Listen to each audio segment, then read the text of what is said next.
দুপুর কেমন আছো? আশা করি খুব ভালো আছো। তোমাদের ভালোবাসায় আমি তো ভীষণই ভালো আছি। আজকে শুভ বিপত্তরণী বার কারা কারা বার করেছো অবশ্যই কমেন্টে জানিয়ে। দেখো, আমাদের গ্রামের পাশেই একটা মন্দির আছে, কালীনগরের মন্দির, যেখানে বিপত্তরণী বার করতে এসেছিলাম। দেখো, ডালা দিয়েছে। অ্যাকচুয়ালি এই মন্দিরটা যার জানো তো, সে আমাকে মেয়ে বলে। দেখো, ডালা ডালা হয়ে গেছে, ফল কেটে কোনো কিছু আনিনি, এখানেই ডালার ব্যবস্থা করা হয়েছে। অঞ্জলি দিয়ে 101 টাকা দিলে ডালা দিয়ে দিচ্ছে। দেখো, আমি আর আমার মেয়ে এসেছি, ছোটো মাম্মামকে ঘুম পাড়িয়ে এসেছি। মন্দিরটা দেখেছো? মা দক্ষিণাকালীর মন্দির, বুঝতে পেরেছো? এই মন্দিরটাতে প্রত্যেক বছর তোমাদের দাদাভাই গান করে, তোমার দাদাভাইয়ের বাধা বছর এটা। আর মন্দিরটা যার, উনি আমাকে মেয়ে করেছে, আমাকে মানে মেয়ে বলে। তো অঞ্জলি দেওয়া হয়ে গেছে, দেখো ডোরও বেঁধে নিয়েছি। তো চলে যাচ্ছি সবাই।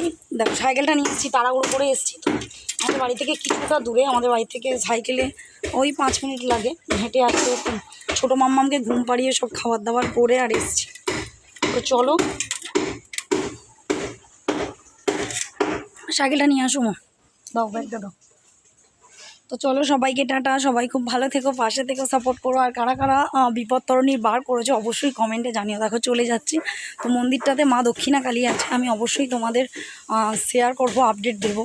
তো সবাই ভালো থেকো, পাশে থেকো। দেখো, একটা হলুদ শাড়ি পরেছিলাম, তো কেমন লাগছে সবাইকে অবশ্যই কমেন্টে জানিও।